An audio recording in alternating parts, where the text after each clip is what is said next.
for 20 minutes, I got it set up. I told her. Did I not say it? Yeah. Did I not say it? I was like, absolutely, it will work until we hit go. And then it won't work. Yeah. God damn. Hey, man, get you a drink and then let's do it. We're all good. I am not drinking. the one fucking day. I'm not. And I'm like, I'm not going to drink for a month. God damn it. Start that tomorrow. I would start that tomorrow. Son of a bitch. God, I fucking hate OBS. OBS, you can suck my dick. What is OBS? It's a piece of shit. That's what it is. It's a piece of fucking shit. Fuck them. Open source bullshit is what it is. OBS bullshit. God damn it. Yeah, but it's all the time, every time. And people make these damn YouTube videos. They're like, oh yeah, this is how it works. It just works. You just hit go. Assholes. Oh, here you go. I'm not twitching, you pieces of shit. Doesn't fucking work. Alright, what are we talking about? Yeah, they want you on Twitch. God, fuck them. Fucking Twitch people.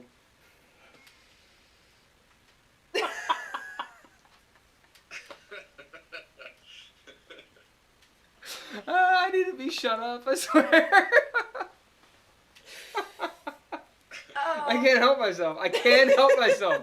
I cannot help myself. Yeah, you actually have to redirect him. It's kind of required. The worst thing you can do is be quiet. Just say something. Put me onto something else. Otherwise, I already have 3 things lined up in my head to say. You don't want me to say these things. No one wants to hear these things. So what are we talking about? Bully and a bad guy. Oh. What are we talking about today? Anger. What do you do when you get real emotional about shit? Logan, who are you? Tell people who you are. Yeah, I'm Logan. I've been friends with this Willcat for I don't know, 10 years now, close to it. Maybe. Probably. It's been at least 10 years. Yeah, for sure. Definitely been at least 10 years, maybe like 12. Because we started, we hung out at the Vampire Lark, didn't we? Was it before that? Yeah, Holiday and Lark. That was my first time I hung out with anybody in the group. Dude, if that's the case, I think that was like 2006 or 7. No, maybe it was a little later. But it wasn't much later. It would have been 2007. Okay. 2007. No, it would have been actually 2000.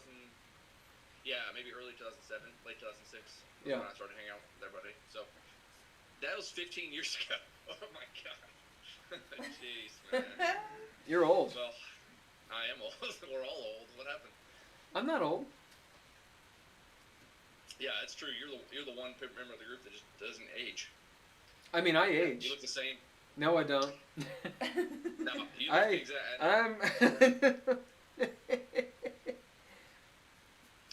Yeah, that happened to me like 10 years ago.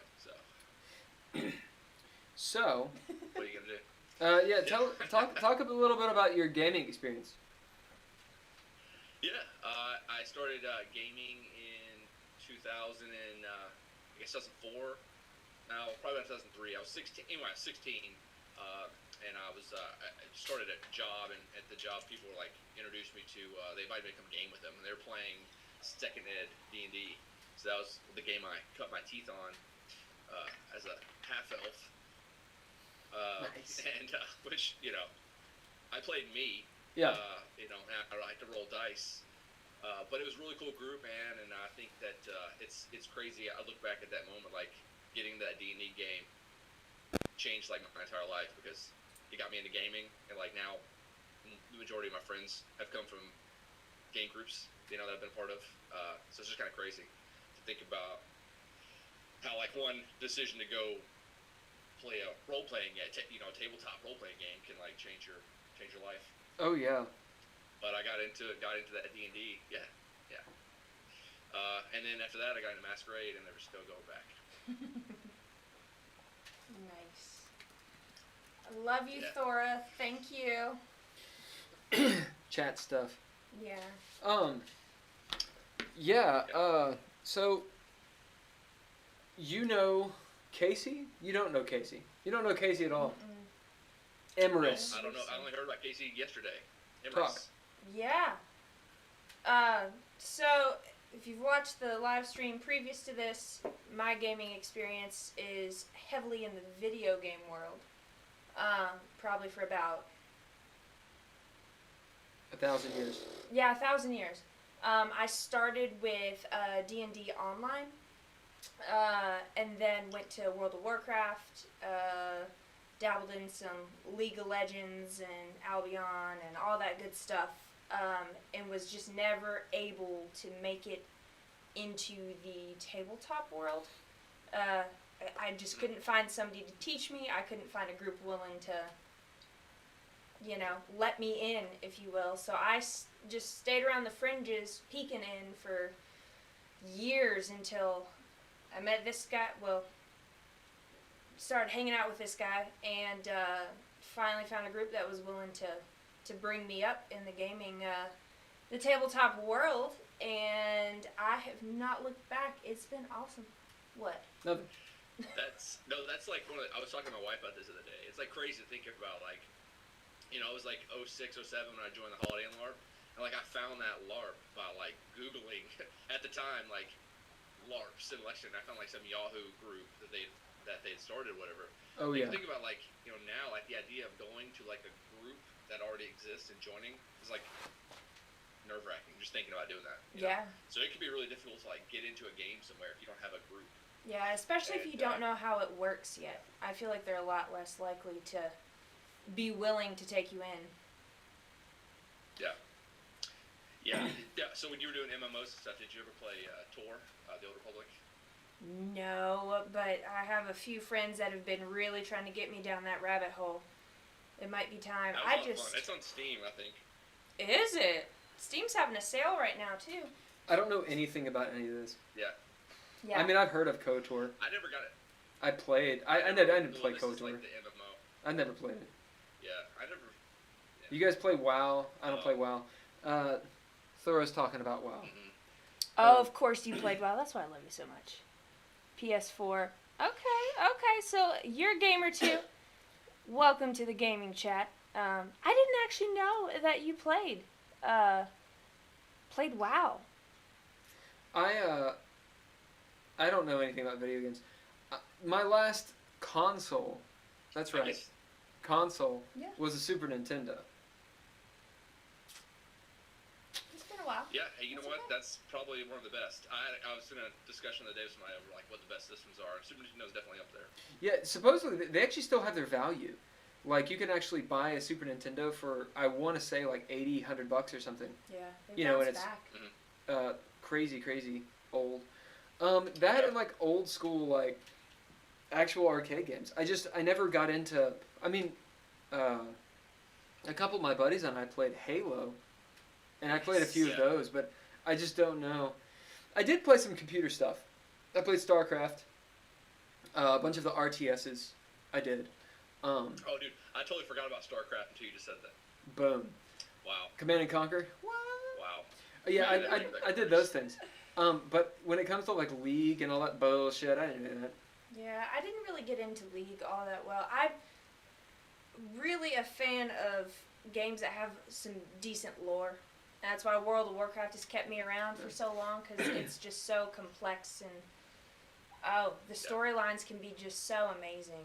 Well, Warcraft, I played Warcraft 2, and then Warcraft 3, and when WoW came out, I was like, what the? They made it 3D. Well, pretty much, But before that, actually not before that, I didn't get into like tabletop gaming, as in tabletop RPGs, until, I had a college degree. Like, straight up, like, I made fun of people that played. Yeah. So what was the first game you played? Technically, it was second ed D&D. When I was 12, I played one game. And when I say one game, it wasn't even a game. It was about 20 minutes. And it was a bunch of dudes. And they were like, you want to play a character? And I was like, okay, I don't know what that means. But all right, I'll do it. And I made a girl, like a she-elf, who had Baraka arms from Mortal Kombat 2. Oh yeah, I know what you're talking about. Yeah. And the first scene, they were like, all the she-elves get killed in the village while the male elves are hunting. And I was like, wait.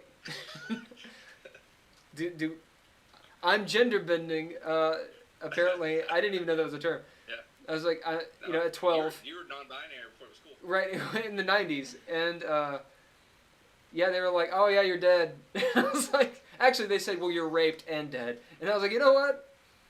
I'm going to go rollerblade outside, you losers. And I fucking left. Yeah.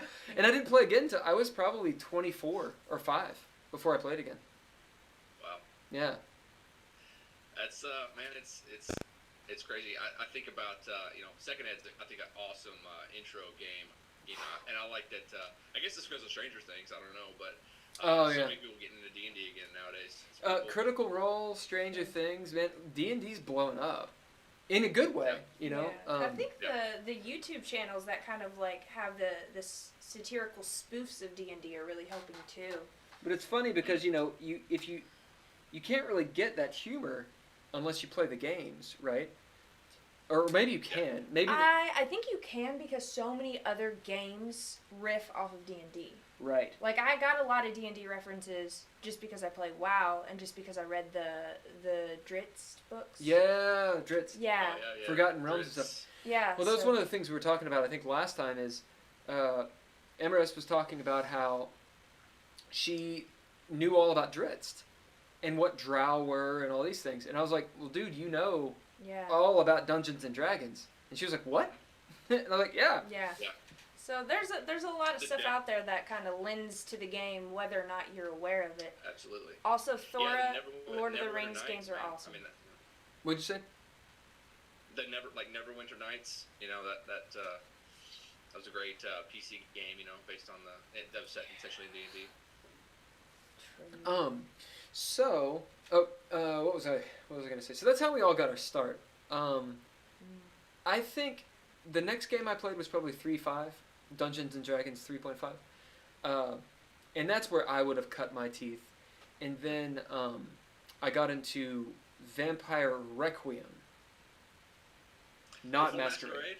Yeah, the first one I played was Requiem, and I didn't play tabletop until. I only played LARP stuff. It was a long time before I played tabletop Vampire. It can be tough to play Vampire tabletop after having only done it in a LARP. Yeah. It's so different. Yeah, big time. But I think Vampire the Requiem is a really tough tabletop game. I've been in a really, really, really good one with Megan Reese, who I think you guys know, obviously. Yeah, she's on a fantastic Requiem game. Oh, cool. Hey, Megan. Oh, she's not on right now, but she's usually on. Oh, okay. Gotcha. All right. Well, anyway, she ran a really good one, but I've been in some really bad ones. Vampire the Masquerade. I'm pretty sure we've run some bad ones. I know I have. It's just different with the sex and all the extra sex and different stuff they add to the game. It just makes it difficult to have a group. Whereas Masquerade, I think, is perfect for tabletop. Perfect. Masquerade's awesome. I'm in a Masquerade game remote right now, and a lot of the guys, they're, from what I understand, their backgrounds are more of the D&D, and it's taken them some time to get used to how different of a game it is, and playing remotely in and of itself is different, Yeah, absolutely. Okay, so go on. No, you're good. What I was going to say is I'm going to put down my little minutes so I can chop this up later. Oh, smart. Great. So we have a few topics to discuss today. And, we don't have to talk about all of them. We can talk about some of them. And we're going to probably be a little bit borderline elitist on some of this stuff. Oh, my. So, question I want to ask both of you is, what is a one-shot? So, I'm the least experienced in the D&D world, so I'll go first. That way, your answer's not going to make mine change and sound smarter, I'll just go ahead and lay it out there. To my knowledge, a one-shot is a game that's been constructed to be finished entirely in one session. Which sounds a lot harder than a campaign. A one-shot, having to get everyone through the entire storyline in one session, is what I think a one-shot is. Logan? Yeah, I think it's one of those one-shots, kind of like when you're all hanging out and you're like, hey, let's run this game. But you don't want to commit to like a long, term thing. So you're like, let's do it now. Let's do a game now. And, you can play a module or you can just kind of create characters in any setting, just riff. If you got a good storyteller, you don't need anything but just pen and paper and just go. And then... Yeah. Yeah, you're both wrong. I love well, I'm not surprised. Oh, cool. No, that's exactly what it is. According to you. According to me. And, Yeah. and I like what you said, because it's that idea of you finish it in one game. You can also call it a pickup game. I mean, it's not the same thing as a pickup game, but it's something you just pick up and you do it, and It's a casual game. you hit it and quit it. Yeah. So a lot of times, and often a one shot will turn into a long term game if it's really good. exactly. Yeah. Well, every time, and what this goes along with the actual topic, which is how to conduct yourself during a one shot versus a long game. So, how do you conduct yourself in a one shot? Let's say you're going to go and hang out with some people that are going to play some D&D or game of some sort. And they're going to do a one shot. Maybe it's at a con, maybe it's at someone's house, maybe it's online, whatever. How should you conduct yourself? Well, I think, I've been in some games that have run, 2, 3, 4 years. And, with those kind of games, you have nights where your character might be kind of taking a night off, where you're kind of like the secondary character, and somebody else kind of has their turn in the spotlight that night. In a one-shot, you're all kind of there together, and you got to kind of let everybody get their, everybody's there to have fun, so everybody kind of needs to participate and have fun. And, my philosophy in a one-shot, especially when I'm running it, in a one-shot is don't say no. Like, whatever the players want to do, find a way to make it happen. And that's kind of why probably my favorite one-shot game is Dudes of Legend. You ever played that? No, I've never played it. Oh my god, it's awesome. All right, it's a White Wolf game. It was like a April Fool's joke, like they released via PDF. And I've run a couple one-shots with the system. It's really designed only for one-shots. I couldn't imagine doing a campaign out of it. But it's just a lot of fun because you literally could do just anything, and it's like stupid. Right. It's like stupid broken, but it's kind of like a joke that it's meant to be. But one-shots are just all about everybody have as much fun as possible. So, Say no. what would you say? Because you haven't done too many one-shots. No, You've done a couple, though. I've done a couple, yeah. And I feel like it is a bit more being cognizant of the time you're taking. It's a little bit more like hot potato-like with the turns because you're wanting everyone to get their move in. Not as much monster hogging, if you will. Because you might only have five things to kill the whole game. You might not, depending on your DM. So it's kind of like you're wanting everyone to get their turn in, get their damage. So it is a bit more almost business, rather than just I'm going to do what I want. But it is also a really good improv exercise because, like you said, it's all saying yes. Like, how can I say yes as many times as possible? Especially with, like, the people you're playing with might not be in your normal gaming group. So you have no idea how the story is gonna go depending upon what one person in the group is like, well, I'm going to do this. And the rest of you are like, okay, yeah, we're going to do the thing. And then the DM's like, okay, yeah, we're going to do the thing. And, so they can definitely be a lot more fun. But it does take everyone being on board and going, all right, we're doing this. So I don't actually play very often. I'm usually storytelling because I think I take it more seriously than everyone. Anyway, when I think of a one shot, hey, we need storytellers. Thanks. when I think of a one shot, like I agree with you both. I think of it's almost like a pilot episode for a show. It's going to be a little bit longer. Like, this is a day, in my opinion, it's a day thing. It's like you guys and gals and peoples got together for a Saturday or something to hang out for that Saturday. Like you get there at like 1 or 2 p.m. and you go until like 8 or 9. Maybe even later if you're going to be like hard. But the idea is like, you take like a break for dinner and whatever, and you have this campaign in a day. And it's very liberating because everyone knows the score is it's going to end, right? So they're going balls out. So like the zombie horde comes over the hill and the DM or the storyteller can actually throw a zombie horde at you. And if someone's like, take my wallet and my gun, and they like try to hold off the zombie horde and they go down, it's epic and it's awesome. And if everyone has a ton of fun with it, the pilot goes through and it becomes a campaign. So there's that idea of like, it's a liberating thing because you're actually playing full on. It's a lot of fun, and it could go somewhere, or you could be like, that was a great story, let's move on. That's what I think of one shots. I think they're really great setups for something else.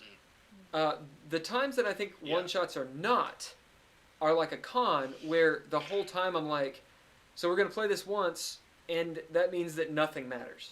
Like if that happens, I'm not interested in playing. Well, there have been a few one shots at the Renaissance Fair that I work at. Yeah. That both Bad and you have put on, and Tim actually,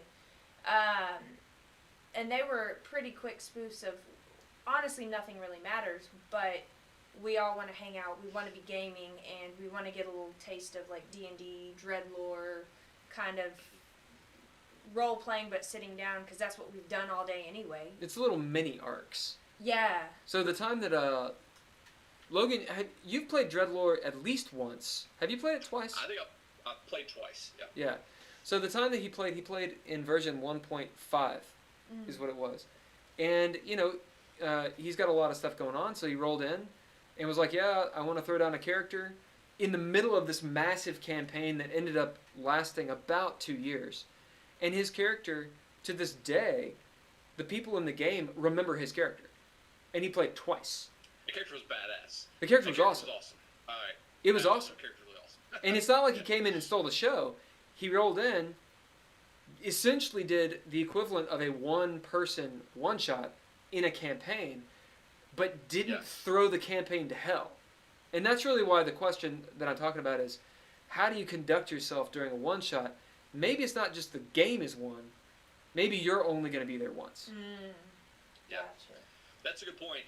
And there's a few players that I would trust to do that. Like if I'm running a long-term campaign, you got people like I trust them to come in and not just throw this thing for a loop on purpose. Just to kind of break it, because you do have to kind of like keep it going after they're gone. Yep. So you have to be careful with that for sure. So yeah, you kind of want to, and with that character, it was exactly like what you said. I didn't come in and try to steal the show. In fact, my guy had one cool thing he could do. He was really good at doing it. And it was really cool. He did it the moment that he needed to do it. He did it, and then he kind of let everybody else do the thing. Yeah. Then he pieced out. It was great. Yeah, he rolled in and was like, oh, this is the kind of character I want to play. And I can't remember every facet of it by any stretch, but they were essentially racing after this character named Damien. And her brother. Anyway, doesn't matter. So, nice. There's a character named Damien, and in the lore of Dreadlore, the character Damien is sort of the proxy of the trickster god. Well, that's about right, yeah. And the trickster's god name is Emerald. So they're after Damien. And they come across Logan's character, who's also hunting down that character. Because Damien had been going from town to town, stealing shit up to no good. And so his character had he was looking for this magic axe, I'm pretty sure. Yeah. And Damien had stole it from like the king. He'd stolen it. Yeah. Yeah.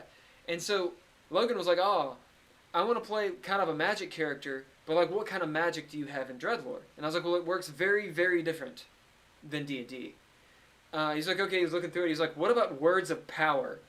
Oh, okay. Still the coolest thing I've ever done in a game. I'm pretty sure, like, at that moment, I want to hear it from your perspective. I think that's probably one of the coolest things I've ever done in a game. It was pretty fucking cool. Word of power. It was really cool. And the funny thing is that Ben and I, or Bad and I, had just started talking about words of power and what they did. So we didn't quite have all the rules. And so he was like, "Could I use it?" And I was like, "Yeah, we'll see how this goes. This could totally suck. I don't know." And it threw down, and it was really cool. I think the specific scene was they captured Damien, but he had hidden the axe somewhere, and they're in this massive field, right? And like field, it's called the Worn Fields or the Warring Fields. So it's like, you know, the Great Plains. So he had or like in the desert, right? Yeah. Like he'd cached this thing somewhere, and there's no way they're gonna find out where it is. And they're sitting there under a campfire, and you can tell what you actually did, but Yeah, I mean, to the best of my recollection, and tell me if I'm wrong, but essentially we were like looking for it or whatever, and this Damien guy is there, and I said, "Well, actually, I know where it's at, Damien. It's in your hand." And like words of power, and like the axe like appeared in his hand, and he was like, "Oh crap!" yeah, yeah, that's it. He's just like, boom. Oh, wow. And he's just so cool, you know? Like, it's like probability. He's like, no, it's in your hand. Like in Fight Club. The gun's not in your hand. It's in my hand. Damn. It Okay. was really neat. Okay. Yeah. Anyway, yeah. We still talk about that character. Yeah. And he was there twice. Yeah, that was fun. In 2 years. And we played a lot. I mean, heck, Telvin's named after his character at Indeed. this point. Indeed. One of my buddies, Telvin, came over today to play in our 5th ed game that we do every Sunday before GameTalk. It's been a long day for us. Yeah, jeez. And yeah, he threw down a 5th level warlock and did great. Yeah. You know? Yeah, it was my first time meeting him, and he played well within the group. Like, it was awesome having him as an addition. When we were talking about, like, I was like, so what did you think about the way that Telvin conducted himself at the table? I like how you put it really well. He said yes to us a lot. He wasn't, well, no, we should do it this way, because it was clear he knew way more about the game than any of us at that table. He was very, very up to date on his D&D mechanics, and he could have made it miserable for us, but instead he was like, "This is what you all are doing? Awesome. This is what I'm going to do to help," and just went with it, and it was awesome. It was very... Yeah, that's... Go on. No, that's a good point. I think, you know, at a one shot, you know, don't be a rules lawyer at a one shot. You know, nobody wants that. Like when you're all having fun, unless it's something that like would break the game or like, totally screw your character or something. Like, don't be that guy that's like, actually, you know, according to the rules, you have to, you know, whatever. Like, don't do that. Like, we're all there to have fun. It's like, you know. Yeah. Yeah, it's got to be within reason. But if the DM is cool with it, then I'm like, go with it. Let it rock and roll. Yeah, the specific scene was that he entered on was they'd walked across or down this hallway, and there were these explosive runes, which in every single game I throw them in as many times as possible. By the way, I love them, but with a DC that high. But apparently, I don't think they're in 5th ed. Like, I could only find them in the 3.5 book, which, you know, the 3.5 rules and 5th ed rules, they don't really mesh. No, Team 3.5. Yeah. Sure. So in 3.5... I like 4th ed or 5th ed, no thanks. In 3.5, explosive runes, to disable them, there's a DC, a difficulty class of, yes, Jacob, explosive runes. That happened today, No, even in Dreadlore, there's explosive runes. Of course there are. I call them explosive runes. Anyway, one of the characters, Hulker, was like, can I read the runes? And I was like, yeah, sure. And he's like, yeah, what do they say? And I was like, boom, ka-cram, kaboom, ow. Yeah. Yeah, he had fun with it. It was funny. Anyway, in 3.5, the DC to disable explosive runes is 28. Oh my god. That's in the book. That's actually in the book. So, for those of you that don't know, although I'm pretty sure everyone does know, in D&D you roll a die 20. That means the highest you can roll on a die is 20. And then you add modifiers, so like bonuses that your character has. So if you're a rogue, then you might have like a plus 5. You know, you roll your die 20, oh, you rolled a 20, you got a 25. The point is, 28... It's really hard to get. That's high. Even in 3.5. And in 3.5 you have like crazy numbers. You know, people will be like, oh yeah, okay, 80. Because they had just tons and tons and tons of bonuses. Dang. Yeah. In 5th edition, all the numbers are way lower. Like, I think you possibly can get a 30. Maybe. Yeah, I've gotten, my stealth has been like a 31 a couple times. Yeah, maybe. But that means you are made for it. You've got the magic items. Yeah. You're literally, that is, and you're rolling max. That way. Yeah, you're stacked. And you're rolling max. So, I'm like, I'm not going to make it DC 28 because that's way too high. But I'll make it pretty high. It'll be 23. So it's doable. But it's just really hard. And if you fail it, you take like 50 damage. Which is stupid. Because they're like level 6. So that's like... It kills some of them. Actually, it could kill all of us because none of us we hadn't had a rest. So we were still pretty low. That's a good point. Yeah. When you're running a one-shot, don't be a dick and put in like crazy hard stuff that your people have to try to navigate through. You mean the storyteller? You know. Yeah. Yeah, if you're the storyteller, yeah. See, Yeah, I like do. the traps. I throw, man, they were level You. Yeah. Yeah, they were level 4, maybe 5 when they came across a mummy lord. Yeah. Because I don't give a fuck. It was like, and No, that's not for a one shot. No, it's That's not. for a campaign. That motherfucker, he's like a challenge 13 or something. But they wrecked this mummy lord. The thing is, though, it's if you play the game like a strategy game, then you can't do that. Because everything needs to be by the rules. You know, there is a setup, there is a layer, there are layer actions.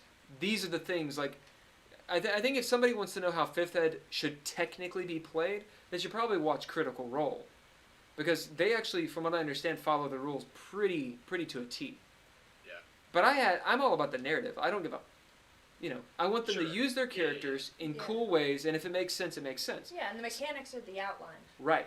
So they talked to the Mummy Lord, and they're like, whoa, whoa, whoa, whoa, whoa, whoa. Why are you here? This is why we're here. And he's like, oh, yeah, right, we're on the same side. Cool. All right, well, you go do the shit for me, and I won't eat your face. Yeah. Yeah. That, that's, everybody's got that guy in the group, too, that wants to just try to fight everything. Like, or like you present them on the challenge, and they're never thinking about, like, how can I talk my way out of this? It's just like, oh, well, this is a challenge, so it must be a combat challenge, and I want to get out in front of this, so let me roll initiative real quick and go ahead and drop the hammer on this thing. And that guy is the person I love to kill as a storyteller, because it's awesome. I don't like killing players. I don't like turn players. But when there's that one person, see ya. That proves to the rest of your group that, hey, there are consequences here at the end of the day. You know what I mean? Yeah. Well, and that's the thing, actually, Ben was that guy in that specific game session I'm talking about. But it made sense. Yeah. I actually gave them an out. I was like, so you could, they set up the room. We're using the battle map. Mm-hmm. They'd investigated the room, and they're like, there's a secret passage over there. We know we can get out of this bitch. And Ben was like, no. I think we can take him. And, because they were like, at the point, there were like 5 or 6 players to the one Mummy Lord. So in 5th Ed, 3.5 it wasn't so much that way, but in 5th Ed, like, you really have to have minions. If you don't, I think the mechanics break down. Anyway. Okay, let's... And in D&D, you can always like, crit 20. Oh, so yeah. you always got a chance. Yeah. Oh, yeah. Yeah. Why not take the shot? Well, especially if you have like 5 turns, you do. Yeah. Or just, a robe of stars. Or a robe of stars, Yes. which is awesome. I love Old that. road. The robe of stars. It's the one that you put it on and you can go to the astral realm, which she did today. Yeah, I did for the first time. Nice. Yeah, It was it's pretty cool. terrifying. He had the Isn't best it nice? music for it's it. nice to be able to use the power. Yeah, it is. Because I feel like, being the rogue, we don't get a lot of magic. I'm an assassin, not an arcane trickster, so I don't get any of the fun magics that a lot of the other players get. But the items we're amassing in this dungeon, which terrifies me because that means a big bad is coming along, is definitely helping balance out the gameplay for sure. Oh yeah, yeah. They it's also fun to be a storyteller for a mix of players, like players that have been around for a long time, and then players that are more new to the game, especially in a game. I mean, any game, but I think there's something very fresh about it. So like Telvin, he's played forever, like way longer than me. So the moment he comes across like a big chest, he stabs it. You stab the chest. You stab Why? the chest. Because I the mean, chest is always a minute. Sure. You know. Sure. Yeah. That's always. Logic. But that's that D&D mentality is the Yeah. thing, and so one thing that Telvin does is he sees the chest and he's like, he doesn't stab it. Why? Because why would his character do that? But it's cool to have players like one of them, Chris Which one? Chris Williams. Ah. He grabbed this. They found this magic item underneath of a cloak. Now, people that are D&D players, the moment you say, "Oh, what do you find in the room?" "I find a cloak." They're like, "Stab it. Stab it to death." Yeah. Why? It's a cloaker, of course. Well, Yeah. so we had this nice mix, and they're all dicking around. They're doing like their short rest or whatever it's called, and I'm like, cool. It's like you short rest for 20 minutes, and they're all finding like gems and like magic items and potions, reusable stuff. Mm-hmm. Because I straight up was like, this is a dungeon. It's a dungeon that's floating like a demi-plane through the Great Wheel. That's where you're gonna find a bunch of crazy shit here. It's break down the door dungeon. So Chris, he's got this cloak, and he's like, "So what's this cloak?" And I'm like, you can tell. It's really soft. It's really soft, like the underbelly of like a dog. It's just really, really nice and comfortable and soft. He's like, "Oh yeah, sweet. Is it magic?" Well, you look at it, you get your friend to look at it, and their friend's like, "It's not magical, but it's got a magic spell cast on it." And they're like, "Oh, what is it?" "Well, it's non-detection." They're like, "Okay, that's a little weird." So if I put it on, and I'm sitting there like, "Yeah." Yeah. And he's like, "If I put it on, am I like, do I have like non-detection?" I was like, "You don't know." Kind of time goes by, like good 20 minutes of actual game time goes by. Yeah. Finally, they're like, "Okay, we're gonna get up. We eat and shit. We're gonna like shave, shit, shower. Now we're gonna go down into the dungeon more." And Chris is like, "All right, I'm gonna put this thing on." I'm like, "Sweet." It eats you. Yeah. Got him. Yeah. And it was beautiful. Yeah. It was beautiful. And cloakers Nice. have like mirror image, so they can like make like 5 cloakers. It's ridiculous. It's awesome. We had a fun time with that, and Nice. he skinned it and wore it as a cloak Yeah. afterwards. Now he has a cloak. Yeah. With like fangs and shit. Hey, Yeah. worth it. Why not? Worth it. Yeah. That's And it. if they find another cloak, I guarantee you, they'll stab. They're it. yeah. They will stab. Yeah. But it makes sense. Why does your character always stab the cloak? Because I once ran upon a cloaker. Once was enough. I don't think any of us have stabbed the chests yet. We always check them for traps, but we don't stab them. God, there's at least 2 or 3 players with cursed items. Yeah. Just Just casually toting them about. crazy adventurers going from port to port. Yeah. All right. Man, So, I haven't played D&D in a very, very long time. you need to come over and play. Yes. Apparently, I need to. Yeah, It's absolutely. a fun time. We have snacks. We got snacks, And candles. I'm in. candles, Yeah. candles, music. Alcohol. All the good stuff. Sometimes alcohol. Yeah. Lots of coffee. Lots of coffee. Okay. A few other questions. But before we do that, let's do the reason I want to do the jazz hands is because this will help me cut this episode since we're going to go to a separate topic. Okay? Got it. So we got to do 8 full seconds of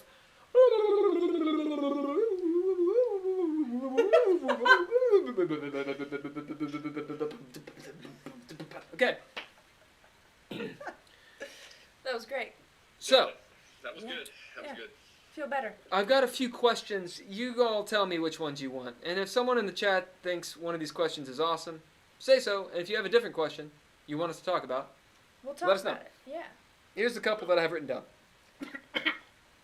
Love you, Thora. While he's dying, here. Have a good night. Thank you so much for joining us. We'll be doing more of these. I will let you know all the good stuff we're doing on the Dreadlore Instagram and Twitter. So thank you, Thora. Okay, so while Will is dying, we're going to talk about what's a horror game and how not to do it. But it's in quotes. It is in quotes. Oof. Yeah. No, we don't have to do that one. That's the first one on That's the just one. potential docket. So we can do what's a Alright. horror game and how not to do it. Mm-hmm. Okay. We could also talk about other settings, other genres like cyberpunk, high fantasy, modern games, steampunk, vampire, Cthulhu, whatever. Other idea. Stories about games gone awry and how it happened. It's always fun. And the next one would be Yeah, that's always fun. who should get into gaming and why, and who shouldn't. Which I think is interesting. Yeah. Of those three, the last two are the ones that most interest me. Horror games, I can talk about it, but the other two, I think there's a lot more meat and potatoes in the other two questions. All right. Couple other ideas. As an ST, what should you expect when you come to the table? As a player, what should you expect? And then the last one is, gaming has become more popular, although we already talked about this. Like the fact that it just seems to have become more popular. Also the couple one too. Oh yeah, the title of this entire thing. Yeah, I was like, I hope you mentioned that. Yeah. Since it's Valentine's Day. I made it gaming. Coupling. Couples, how to play the game with your significant other. What do you do if your significant other doesn't like the game, or maybe likes it more than you, or whatever? So that's definitely a conversation we should have, maybe towards the end, I think. Okay, I love it. Okay, so that's couples. You throw out any question, man. Anything I'll talk about. I'm down. Okay, let's talk about who should get into gaming and why, and who shouldn't, in our humble opinions. Yeah. So that's supposed to be a bit inflammatory of Yeah, the question on purpose, but I think there really is some stuff that we can talk about it. Yeah. I think gaming's for everyone. I think gaming, not everybody, but I think everybody should try it. Hmm. I think tabletop is it's such a different animal. It can take a lot of people out of their comfort zones, but it can help you grow as a person and make you more comfortable in your own skin. I know so many people that had such social anxiety they couldn't even have a conversation with you. But when they sit down at the gaming table, they were a whole different person. Yep. And that's pretty tight. And it teaches some awesome confidence, I think gaming, really, everybody should try it. As far as who shouldn't do it, I think we all know people that, they should never do it again. Yeah. What do you Don't come back. What do you think? About Both parts of those? Who Yeah, shouldn't? Who since should? since you're pretty new to it, what do you think? What kinds of people should get into gaming and why? Now, I mean, there's so many different types of gaming. I'm talking about but tabletop RPGs. Well, tabletop, there's still. Fair enough. But my point being, I feel like if you are a history buff or enjoy storytelling, lore, you're in it to see what happens next, and to help have a bit of control over the story you're co-creating with your friends, where it's going to go. Gaming is a really good outlet for that type of creativity, for sure.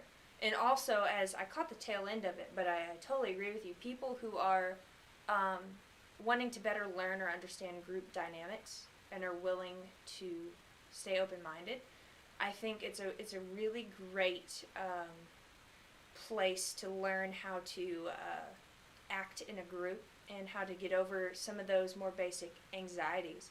Gaming is a really great way to learn, how humans work and how to play with them in public. It teaches you a lot of really good basic skills that you're not going to get necessarily. They don't come to you in the real world. Like, it's something maybe you've caught from your parents or you're born with, but if you've missed that train, I think gaming is a really good way to get up to speed on some of those types of social cues and whatnot, for sure. It's a great way. Absolutely. Absolutely. Who shouldn't game? I think if if you're not good at sharing, time, loot, whatever, if it needs to be about you, stick to like an MMORPG or something. Tabletop probably isn't for you, because you have to really be aware of the people around you and of the fact that they need to enjoy it too. I also think you have to be able to listen, and not listen with, well, I need to have a response ready, or they just need to get done with what they're saying so I can say my part. Like, you have to actually listen. And if you're not capable of that, send you off to MMORPGs. You'll learn a bunch of great stuff over there. But tabletop is about the group. You want the most amount of people to have fun. You want to be able to wrangle in the people who aren't having fun, help them to get on the same page as well, make everyone move forward in a way that they really enjoy. But if you can't, then there's no shame in going, maybe this isn't for me. Maybe I need a different type of gaming, or maybe I need to learn a few more skills before reapproaching this. I don't think it's a wall of you can't ever enter, but maybe this is something I need to work on before this type of group dynamic is something I can flourish in with the rest of the players. Yeah, I mean, I totally disagree. No. The fuck are you talking about? Glad that's on. The fuck are you talking about? Glad that's recorded. That's. I swear, I almost killed myself. I don't know what I did. But I was like, good. Anyway. That's what happened to me earlier. What do you think, Logan, about what she was saying? Yeah, no, I agree completely. I think that my least favorite type of gamer, is the guy that just wants to roll dice, But, like, there's still games for them, right? Oh, yeah. I don't particularly like playing with them. So even if you are, like, a crappy... even if you're not there to, like, roleplay, I still think there's games that can be accessible to you. Yeah. I just might not like gaming with you, And that's... Go on. Yeah. No, I mean, like, for me, like, I like the role-playing aspect of the game.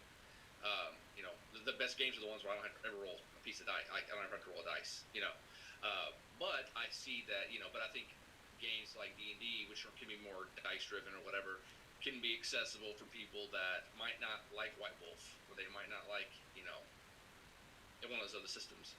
So I might not like gaming with them, but like there's still games for them. Right, and I think that's. I mean, I have really nothing to add. I think you both said it. There's definitely people that I've gamed with, that I wonder why they're doing it. Like, they don't seem to enjoy it. Yeah, like they're not paying attention, or like they're not paying attention to what the storyteller's saying. Which, if I'm the storyteller, I can understand. But they're not paying attention to the ST. They're not paying attention to what's going on in the game, and that's the kind of person that, like, you describe the scene, and then they're like, you go around the table, you get to them, and they're like, I shoot it. Yeah, I stab it. I stab it. Yeah. They're like rolling. They're like, yeah, 30. Just numbers. I'm like, what? Yeah. And everyone's looking at them like, it's like, sir, this is a Wendy's? Yeah, we're at Wendy's. What are you doing? What? What? Oh, yeah. I order a Big Mac. God damn it. So close. Yeah. Get off your phone. Yeah. I've run into that the most, in the LARP setting. I think that there's a ton of people that show up to those, and it's like, but they're all dressed up. 4 hours, you've not left the room. Like, what are we even doing here? Like, it's Saturday night. You got nothing better to do than just sit at that one spot. And you've not moved. Yeah. Tweets their own, but yeah, no, I think that's a good point. Don't be the guy on your phone the whole time during a game. Participate. That's annoying. That's annoying.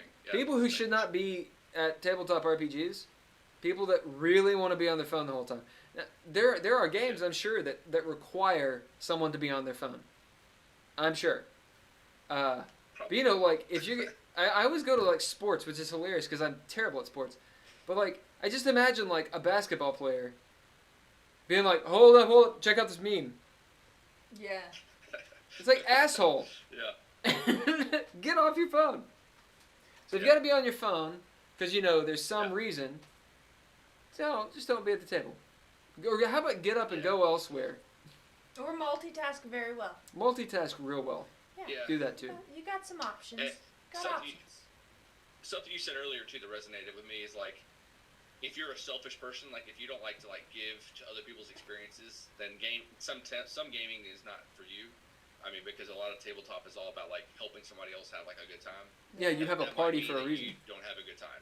Yeah. So if you take everything personally and you get all down in the dumps when something doesn't necessarily go your way, tabletop can be rough because most nights things might not go your way, but that doesn't mean you don't have fun. That was me today. It's hilarious. Yeah, I think the reason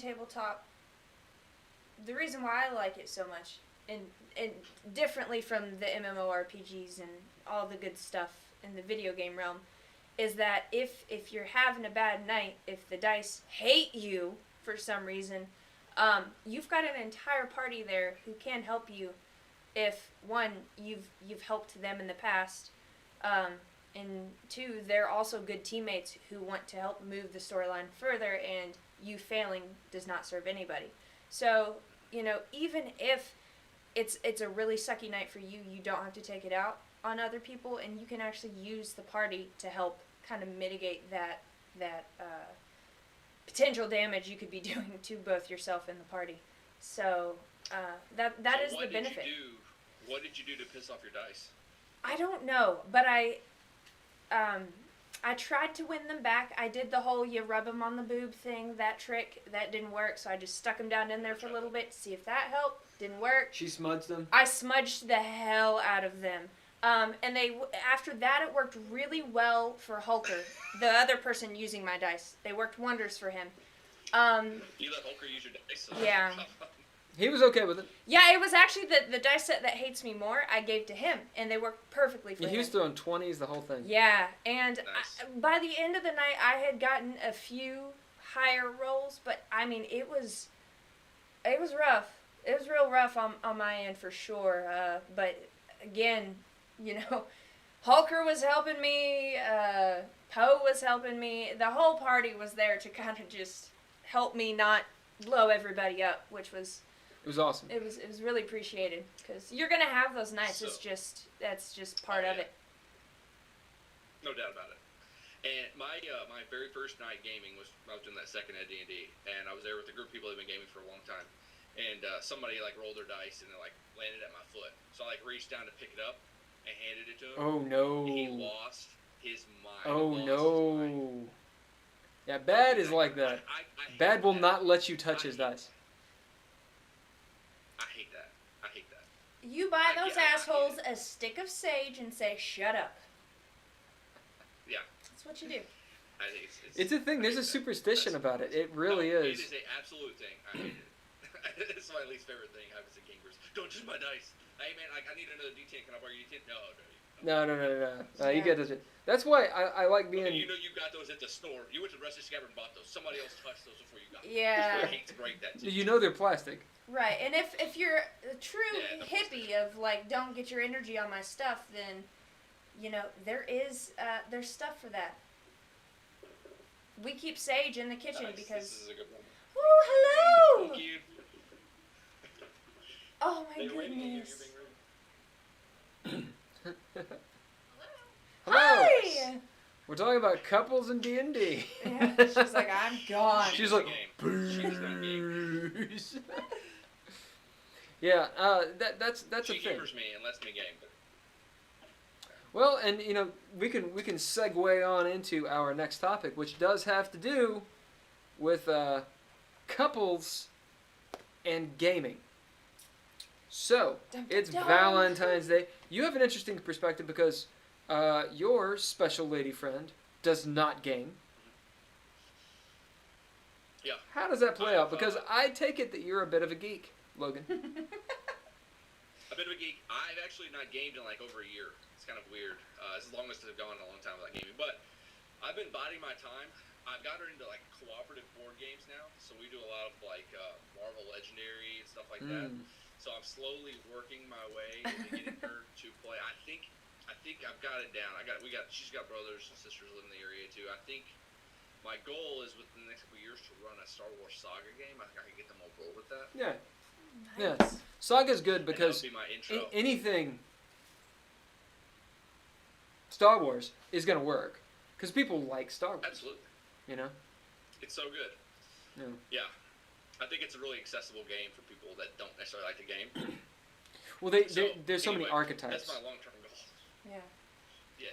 So how does that go though? Like, you know, in terms of there's this entire creative element of your life that it's how does that work when you want a game? You know, I mean, the reason you haven't gamed is not because of her; it's because of your family's gotten bigger. Yeah. Got a new kid. Yeah, no, I think that's a good point. She recognizes that I need that creative outlet, and so for me, gaming has always been that need to like do something creative or like do some sort of acting or that kind of thing. It kind of gets me out of my head, and that's always been my favorite part of it. So she recognizes that. So that's always been a cool thing. Like it's when I go do stuff with the guys or whatever, it's going to game. So it's just like the thing I do. I'm not in a bowling group, but I'll go play, Werewolf the Apocalypse with a group of guys, something like that. And it's just like that's just what I do. And, But Well, I mean, it'd be cool if she did like the game. But it's kind of not. It's just like that thing that It's like nice to have that else. Like, understanding. It's also good to have something that's yours. I mean, there's that element. You don't have to do every single thing together. Maybe you do. Some people do. Yeah. Well, what's it like as a couple being in the same game? I hate it. Yeah, it's awful. Help. Sure. She's like, y'all. Couples in games, man. So I've had a couple bands, and in a music group, it's kind of like, especially if you're in a music group that's a bunch of dudes, and you happen to be a dude, and you're all cisgender, and you're not into other dudes. It's kind of like dating a bunch of people that you're not gonna have sex with, right? And that can be awful. You can get all the drama, all the bad of a relationship can occur. And I do have a point in saying this. Every so often, Can't wait. there might be someone who comes into the group who you do want to parlay with. This usually comes in the form of, the drummer, let's say. Let's say. Yeah. And there's got to be a talk. It's like, listen, don't fuck the drummer. Yeah. Okay? Never fuck Why? the drummer. Why not? Why can't there be a thing? Because, Smashing Pumpkins? What happened when James Eha and Darcy, whose last name I can't remember or pronounce, starts with an R, I think. It goes to shit. That's what happens. Because the moment that they break up, your game goes to shit. That's my point. When you get into a game and you're like, oh, is it cool if my girlfriend comes? Or is it cool if my boyfriend comes?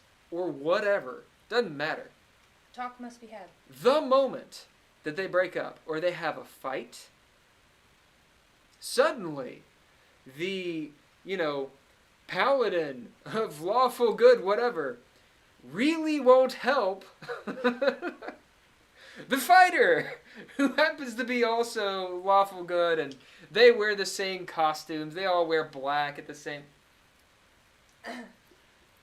Well, that's not going to help if I take this... Oh.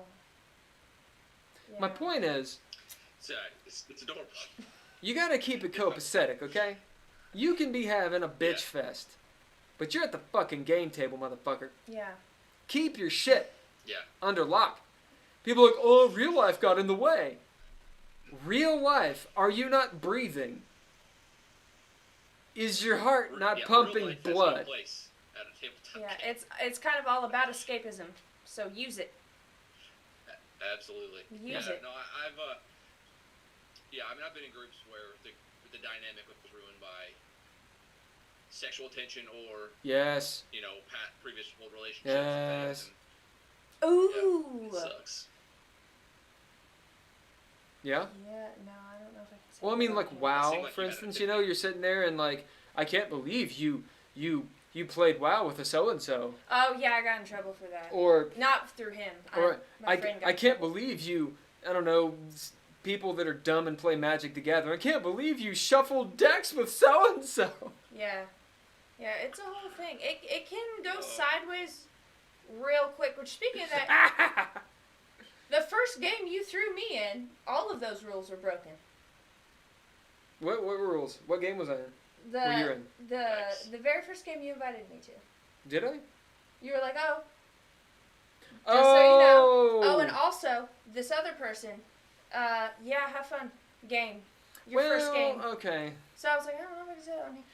My point being is, if a talk is had, there's a lot of sexual dynamics that you can avoid or pretend don't exist for the health of the game. There It were is no possible. sexual dynamics. That was all in the past. I'm One shot, baby. One shot land. Hit and quit it. Ah! This is who I live with, guys. Help. You can hit him on camera. I don't think it You counts. can. Oh, I know. It's okay. Yeah. On camera. I have to spackle the walls though, so I'm not doing it. It's true. Yeah. But yeah, that's the thing. And it doesn't even have to be like couples. It could be, let's say, I don't know, it's your best friend. Yeah. Relationships are relationships. And the fact is, yes, there is an escapism when it comes to gaming. However, what happens in the game, like if you're an asshole to someone in the game, just like being an asshole out of the game, you got to make sure that everything's cool. Yeah. Right? It has to be aftercare. Because you Sure. got to be, Yeah. because you can piss people off.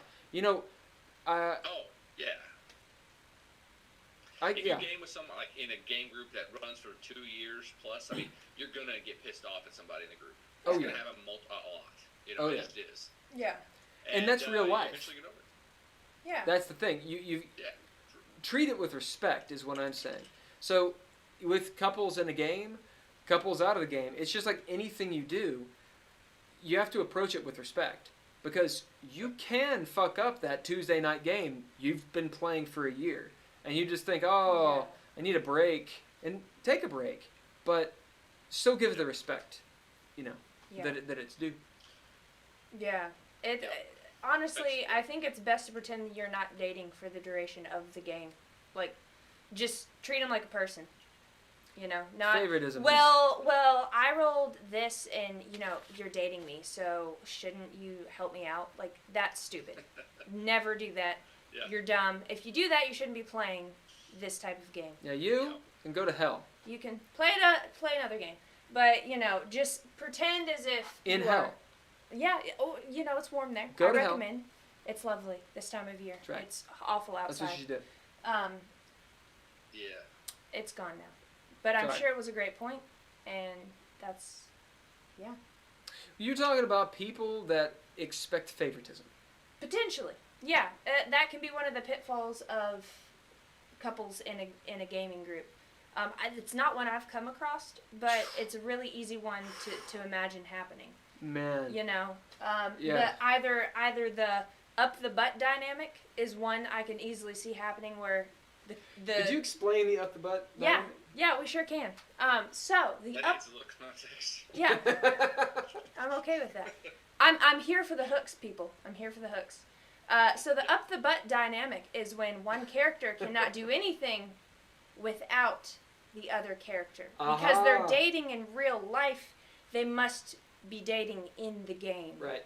So the role play is really not role play because they're the exact same people in the game as they are out of the game, and they can only do the same tasks. They can't be separated. They're, up the butt dynamic, if you will, which is a potential. It's funny, as you're saying this thing, like, I have to remind myself that I'm on camera because I want to blurt out people that I know do that. But I can't do that. I understand. I won't say it again because I've gotten in trouble a couple times. Not with you. Oh, I was With other people. Other people have been mad at me for telling stories that I wasn't even there for. At any rate. Switch the names. Switch the names. Fire Dark. Wait, isn't that what you meant? I tried, Is that what you guys. meant? Oh, he turtled. And what's weird is that shirt's the right color. Here's the funny thing: is Logan was there. He knows. Well, so what about couples? I heard about that secondhand too. I heard about. Oh, did you? Oh, you did. Okay. Yeah, I wasn't there for that. So couples in Anyway, games. couples in games. You're welcome, folks. Couple of games. Couple of games. Yeah, it's easy for it to go real bad. And like you said, if they break up, it can be Hellacious. Hellacious. Well, it can ruin the game. Yeah. Yeah, it can ruin the game. Yeah. And that sucks. People are like, oh well, it's cool, whatever. It's like, dude, it's not cool. It's not whatever.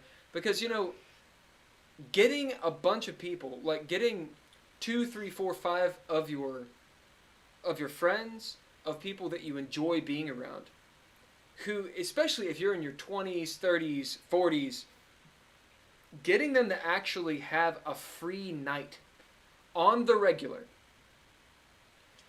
If you just, it's cool, we don't need to do it, you go to hell. You need the Absolutely. middle finger tattoos, not me. Because when the game ends, it's so hard to get it picked back up, to get another one picked back up. Yep. Yeah. You're like, oh, Do not take it for granted. Yeah. No, you should never take a game for granted. Do not take a game night for granted whatsoever. Yeah. All right, so Definitely not. that's the couples game. Yeah, we got through it. We're actually doing pretty well on this. It was all right. Yeah. Here we go.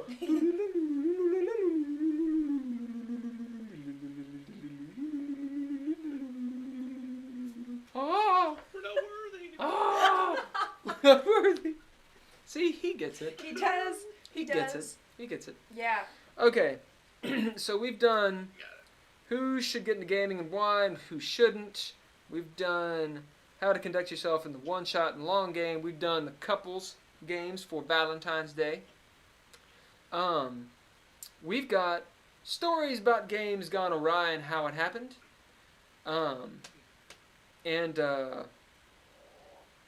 Let's do that one. Yeah, let's do that one. I can dig that one. And I think that'll probably be what we've got for tonight. That's pretty good. Yeah. We started a little bit late, but that's because, OBS is... Yeah. Okay. Stories about games gone awry. And how it happened. I want bourbon. This is how it goes awry. 99% of the time. And from my experience. How games go to awry, go to awry. Go to rye. Is when your storyteller goes to awry. I like that. Yeah. Yeah. So we had in a werewolf game I was involved in. We changed it. I know all of these guys too. Yeah. So we started calling it when you get drunk is going to Ithaca. Yeah. And that's because one of the first couple of games, New York, and we were like a young werewolf pack, and we were traveling to Ithaca, New York, and we hadn't put any rules in yet at this point, so we were all drinking bourbon, and this is a group that can put away some bourbon. And the storyteller I was not there. This is not me. I won't say names to protect the innocent, although none of us were too innocent. Was drinking bourbon, and he got so drunk that he kept saying okay, now you get to Ithaca, and then we'd go off in this 30-minute tangent, and we'd do stuff. Okay, so you're in Ithaca. Yeah, okay, cool, yeah, so we're in Ithaca, and then we do something 30 minutes later. All right, so you get to Ithaca, and have 4 or 5 times. We're okay, man.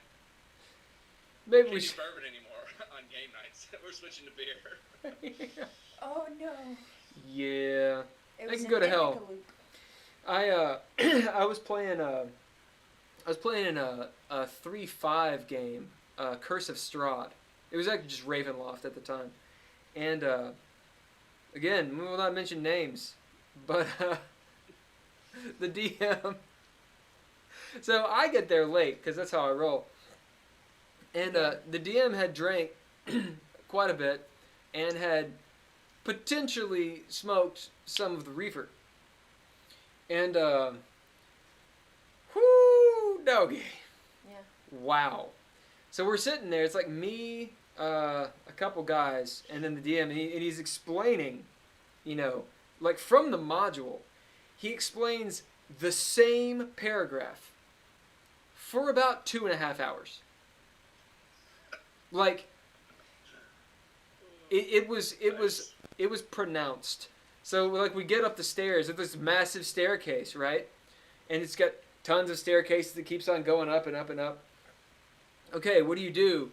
I go up the staircase. All right, you see this huge bat creature that attacks you. All right, we're fighting.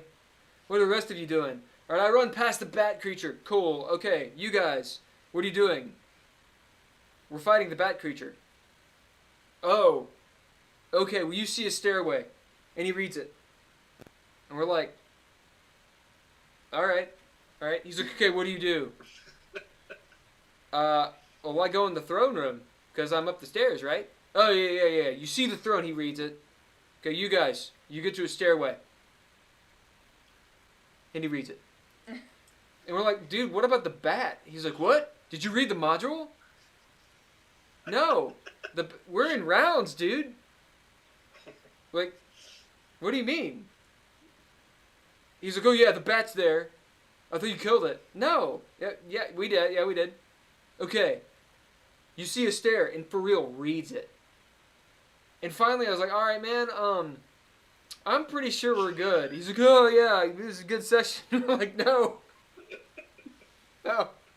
Oh. That's awesome. What happened? Talked to him later. He's like, all that happened? Had no idea. Because he was just, too much too fast. Yeah. I did it. Happens. It happens to I the rest did of it. us. It's What- happened to you too. Yeah. One of my buddies rolled into town. This was a couple years ago when I just got back into town. And he got back from the Philippines. So he'd been living there for several years. And I was like, man, I would really like us all to get back together. Old school. We haven't gamed for 5-6 years. And I'm going to run an old school gaming, second ed, so advanced Dungeons & Dragons game. One shot. It's going to be crazy. So I wrote this campaign out, real short. Everybody's made their character. It's gonna be awesome. Level 1, second ed, the bomb in my opinion. And Second Ed's the bomb. I recorded it. Like, I have an audio. This has been immortalized in the digital. It's a downward spiral. It's so, like, I just could not stop laughing into hell for days until finally they're just like, all right, so what do we do? And I was like, you just jump off the ship and you fucking kill the demon. You just kill that dude. You kill it. You fucking kill it. Should I roll? No, you don't roll. Hey, give me another bourbon. It was on. Yeah. Yeah. On. And drinking will do that. Yeah. Yeah, it will. I think other than booze, I think what derails games the most is just drama, just interpersonal drama. Especially in like a LARP setting. Obviously I think we're talking about tabletops more often here, but LARPs, man, it can get dramatic very quickly, and things can spiral. Live action role play. Yeah, dude. Yeah. Well, like, the danger about a LARP is this, and I think you'd mentioned this about, like, online gaming. Because in online gaming, you don't actually see these people. And a lot of times you don't know their names. You don't actually know the person. You only know their character. And that happens in LARPs. And if you're playing a vampire LARP, you're playing a dick. Because vampires are dicks. That's what that's it. They're assholes. And they're constantly trying to connive and be dicks. So you have to remember. Huh? Everybody's a Ventru at heart. Oh yeah. Yeah, you can talk if you had I know you mentioned stuff about knowing people as their character, but not in terms of the video game world. Yeah. Yeah. No one likes a Leroy Jenkins. Leroy Jenkins. Leroy Jenkins. Oh, he's great for YouTube, but oh god. And they were on Mythic too. Last boss, hours of gameplay. And you don't start back at that same place. No, you start at the beginning. You've got to run your happy ass all the way back through that. It's real life, baby. Oh, it was awful. My point is... Woo! Yeah. She showed it to me. I was like, oh my god. God. Yeah, it's painful to watch as somebody who's been through that dungeon. It really is. That being said, it just... Especially in my realm of expertise is World of Warcraft. So if you're going into a dungeon, it takes hours. It's a potentially as long as a session of D&D, depending upon, if you're running through the whole dungeon, if you're getting all the bosses, if you're trying to get a specific achievement. These things people research the dungeons. Like that's a trash mob, this is a trap, we need to stand here, we need to get this enchantment to be able to deal with this. It is sometimes days in the making to get through a dungeon, especially on like heroic or mythic. They take off work for this. I don't. I mean, you plan. People do. Yeah, it's planned. And so if one asshole decides to not play by the rules, or especially if it's a pickup dungeon, if you're just looking for a group and you're added on, you never know those group dynamics until you're fighting the people, and it can go south so quick. And then you can just leave the dungeon, leaving everybody there to fight the thing you just pushed out on. And it can get a little painful potentially, and all that is just the wrong group of people. And it sucks. That's the best thing I think about, like, with gaming, like tabletop gaming, is that you're all in a room together. Mm-hmm. And, I've been in plenty of games where, like, there were people that I was gaming with that I didn't like, but I love their characters. Yeah. And, like, I still think fondly about their characters, but I don't like them as people. But I really enjoyed their characters. That's just kind of an interesting kind of reverse of that. So you're like, oh, I'm gonna go hang out with these people. Like Yeah. maybe one of them is not like a person I normally just like go hang out with. I wouldn't go like grab dinner with them or something. But like in that setting, that was cool. Yeah. Yeah, for sure. I know a couple different people like that. Because their actual personalities are one way, and their character is a different way. So when in the LARP, I rolled in. I was away for a while, and I came back and started playing the LARP. And I really wanted to play a Ventru, which the Ventru are the ones that can dominate your mind with like that kind of thing. Yeah. And so I played a dude named Theodore Gold. Yeah. So actually, that's ironically real quick. So that's actually what I was talking about. I know. I love Ted Gold. I didn't like this dude. All right, but Ted Gold was the shit. Ted Gold's awesome. So, This guy, no, God, Ted Gold. jeez, No, it's Yeah. terrible. Can't worst, confirm. the worst. Yeah. So I roll in, I play this guy, and I remember talking to the STs afterwards, who were upstanding people who could deal with conflict and always told the truth. And I told them, I was like, I kind of get the feeling that the other people in the LARP, like, actually don't like me. Like, truly, when I walk in the room, they're like, get that guy. Like, that guy. Like, That's how it was, me. for sure. yeah. And what I was told was, well, I mean, you're a dick to them. And I was like, but only in game. Like, in game I am, because we're opponents. In the game. In a LARP, yeah. Yeah. They're our opponents. Absolutely. And at the end of the game, I made efforts afterwards to, like, adopt a different persona and being like, hey guys, can we talk afterwards? Like, we'll have some soda and, like, hot dogs or something, and you guys know I'm not that guy, right? Like, that guy's a bad guy. I'm not him. And a few of them actually, I wouldn't say we became friends, but there was a respect that was had because of that, because it's really hard to remember these are not actually, like, they're playing characters. Mm-hmm. Yeah. That's why the Holiday Inn LARP, or any really good LARP has that break. Like, when the game's over, we're going to go out and grab dinner somewhere. We're going to go to Waffle House. We're going to go to Super important. And, like, you get to kind of hang out. And you just, You don't have that. Yeah, it is hard. You revel in the fact that, oh, your character totally screwed mine over, but it was awesome how you did it. Mm. That kind of stuff. You really need to do it and remember it. Absolutely.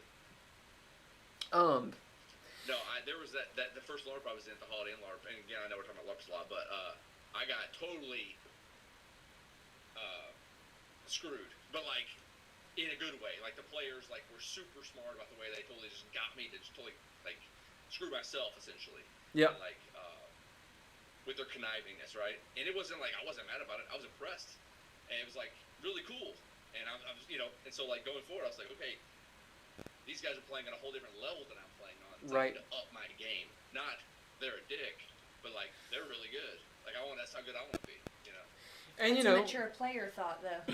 yeah, it is. And then you eventually realize that 20% of the players are that way, and the other 80s are reprobates.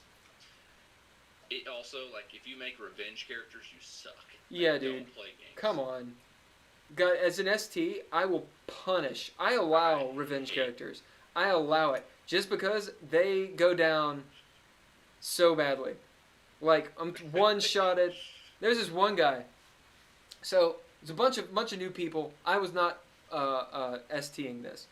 But the guy made, from what I remember in the story, the guy made a revenge character.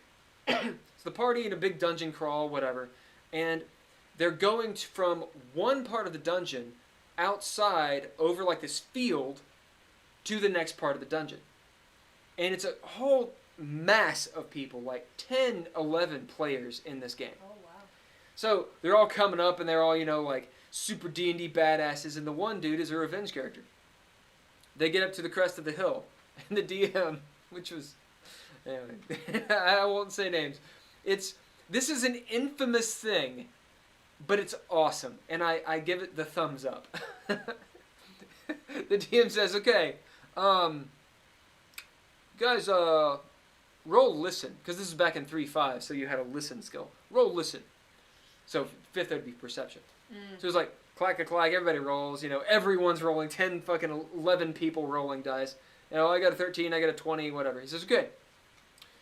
You hear this stampeding of feet. Like, clack, clack, clack, clack, clack, clack, clack, clack, clack, clack, clack, clack, clack, clack, clack, clack, clack, coming closer. And they're like, where is it? We're looking around, like doing this shit and such. And the one guy, who's a dick, he's in the middle of the party. So 10, 11 people on top of a hill in mass. This one guy. We look around. You don't see anything. But you hear it. Clack, clack, clack, clack, clack, clack, clack, clack, clack, clack. What do you all do? I guess we turn around. He's like, okay, suddenly. This giant lizard. Like a riding lizard. Okay? It's like the lizard that Obi-Wan Kenobi rides in episode 2 or whatever, okay? With like a lizard man with a spear, runs up, has ride-by attack, stabs the one guy in the center, and then runs off. Yes. That's it. He's like, okay, he crits. Because, he crits. Oh, 20. Okay, confirm, 20. In 3.5, you had to confirm your crits. 20. Yeah, okay, 20. How many hit points you have? 32. 70 hit points. And it was like, what? Where'd he go? You see him. He crawls into a crevice. He's gone. And so they left him there. They took his boots and his money and loose change, and that was it. Good sense, That motherfucker got killed like 5 or 6 times because he kept on coming back as an asshole. It's pretty funny. That's awesome. Infamous story. Cameron was playing in a very similar game under a very similar DM and played one of those races that's just annoying. I love Cameron. His character was really cool, but he was like, the kind of like time you're like looking through the book and you're kind of bored of the old races. So you're like, oh, maybe I can play like a troll or something. Which, it just never works. Anyway, he played one of the bird people. But the DM was like, okay, well, you can play the bird person. But he like looked up online like monster levels or something, which 3.5 tried to do at some point. And he's like, okay, well, you're only like 6th level, so you have wings, but they're vestigial wings. So you can't fly. So you're just this bulbous birdman that can't use its wings.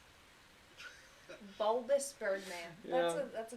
He had this sword. That's a good band name. Bulbous Birdman. There you go. Yes. He's like, can I have like this awesome sword? It's like a +2 sword. Yeah, you can. I kid you not. Within 30 minutes of the game, no less than a horned devil. This is a challenge rating 17, I believe. So you need to be 17th level to fight this thing. No. Flies, like, obscures the moon, flies down, grabs the sword, and flies away. Like, ah! Doesn't hit anyone. Like a real bird person. A horned devil is like a huge creature. Yeah. It's like 15 feet tall. They just wanted that And sword. it grabs a sword. We were like, why'd you let him have it? He needed a toothpick. It's like a +2 toothpick. Yeah. Anyway, I think that's hilarious. That's awesome. Okay. That's fun. Closing thoughts. Don't be a dick. Don't be a dick. Yeah. The 11th commandment. Yeah. Don't be an asshole. Yeah. If so, you might die. If you are an experienced gamer and you never played Dudes of Legend, download the PDF. It's free online and play Dudes of Legend. It's one shot. You will not be sorry. On that note, In the one shot, I run it twice, but the one that's memorable.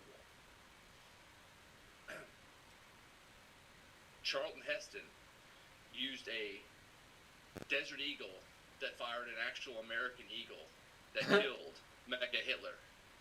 That's the kind of excitement you can expect when you play Dudes of Legend. see, That's a good way to this sell sounds like a good game. What's it called? Dooms or Duke? Dudes. Dudes. DUDES. Dudes of Legend. Legend. I like White Wolf did it or Onyx Path. It's a White Wolf game. Yeah. Yeah, it's a White Wolf game. Now, I had a great group. I mean, I had an awesome group, but, like, it's still a lot. If you got a very creative group, it's the most fun you'll have in, like, 4 hours. We've got a pretty creative group. That's awesome. Yeah. On that note, our buddies Cameron and I'll Tessa. run a game for you guys about that. We should do that sometime. Actually, you know Cameron and Yeah. Tessa. They came over and they brought a board game, which was called 5 Minute Dungeon, Yeah. and it's just straight up board game. It's really fun.